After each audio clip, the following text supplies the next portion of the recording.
TTD అధికారుల దగ్గర నుంచి, టీటీడీ చైర్మన్ దగ్గర నుంచి, ఎస్పీ దగ్గర నుంచి కలెక్టర్ దగ్గర వరకు అందరూ కూడా దీంట్లో భాగస్వాములే.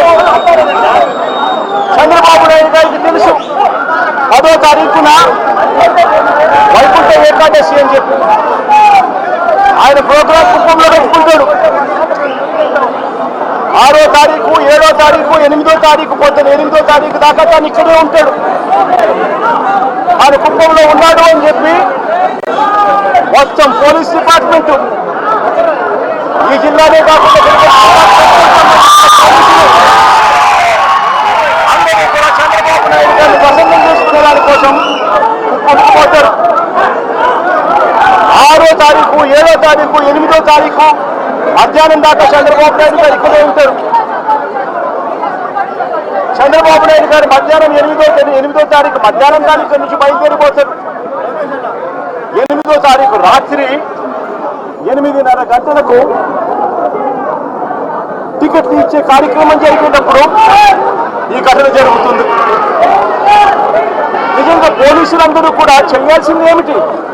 ఇన్ని లక్షల మంది వస్తారు అని తెలిసినప్పుడు, చంద్రబాబు నాయుడు గారి పర్యటన కూడా అటువైపున ఉంది, కుటుంబంలో ఉంది అని తెలిసినప్పుడు ప్రత్యామ్నాయ అరేంజ్మెంట్స్ చేసుకోవాల్సిన అవసరం ఉందా లేదా? అని ఎలాంటి ప్రత్యామ్నాయ అరేంజ్మెంట్స్ చేసుకోలేదు. అందరూ కూడా చంద్రబాబు నాయుడు గారి పర్యటనలో నిమగ్నమయ్యారు. 8వ తారీఖు మధ్యాహ్నం దాకా తాను ఇక్కడే ఉంటాడు. 8వ తారీఖు రాత్రి 8:30కు ఘటనలు జరిగాయి. ఎందుకు ఈ ఘటనలు జరిగాయి అంటే ప్రోటోకాల్ ఎక్కడా కూడా లేదు. అందరినీ కూడా నేను ఇక్కడికి వెళ్ళి చదివితే పద్మావతి పార్క్లో ఒక సెంటర్, పద్మావతి పార్క్ ఎదురుగా ఒక సెంటర్, బైరాగిపట్టణి కౌంటర్, బైరాగిపట్టణి కౌంటర్కి ఎదురుగా పార్కులో పొద్దున 9 గంటల నుంచి మనుషులను అక్కడే క్యాంప్ చేయించారు. మనుషులందరినీ కూడా అక్కడే పార్క్ చేయించారు. 8:30కు రాత్రి పార్క్ గేట్లు తెరిచారు. కౌంటర్ లైన్లో నిలబడండి అని చెప్పి గేట్లు తెరిచారు. వెంటనే అందరూ పరిగెత్తుకుంటూ పోవడం, తోపిసలాట జరిగింది. చీకటిలో ఆ పార్కులో పెట్టిన వాళ్ళకి ఏమైనా ఇచ్చారా? నేను మిగిలిన కౌంటర్లలో పెట్టిన వాళ్ళకి ఏమైనా ఇచ్చారా? వాళ్ళను ఎందుకు మొట్టమొదటి గంట నుంచి వాళ్ళు అక్కడికి చేరుకునేప్పటి నుంచి వాళ్ళ లైన్లలో ఎందుకు పెట్టలేదు? ఎందుకు అక్కడ సఫిషియెంట్ పోలీస్ ఫోర్స్ ఇవ్వలేదు?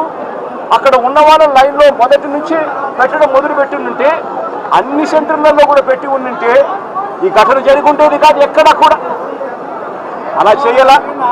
అందరినీ కూడా వీళ్ళందరూ ఆయా సెంటర్లలో లైన్లలో పెట్టేదానికి ఎవరు కూడా పోలీసులు లేకపోవడము, పోలీసులు గ్రూప్ పార్టీస్ లేకపోవడము, పోలీసులు లేకపోవడము, ఎవరు కూడా లైన్లలో నిలబెట్టలేదు. అందరినీ కూడా ఒక గ్రూప్గా ఫామ్ చేసి ఒక చోట ఆ కౌంటర్ ఎదురుందనో కౌంటర్ పక్కన అందరినీ పెట్టి ఆ తర్వాత అందరినీ కూడా న్యాయానికి ఇచ్చిపెట్టే కార్యక్రమం చేస్తారు. దీనివల్ల ఈ ఘటనలు జరిగాయి. ఇదే పోలీసులు, ఇదే చంద్రబాబు నాయుడు గారు ఎంత దిక్కుమాలిన అబద్ధాలు ఆడుతూ ఉన్నారు అనంటే, ఇదేదో ఒకే ఒక చోట జరిగింది, అది కూడా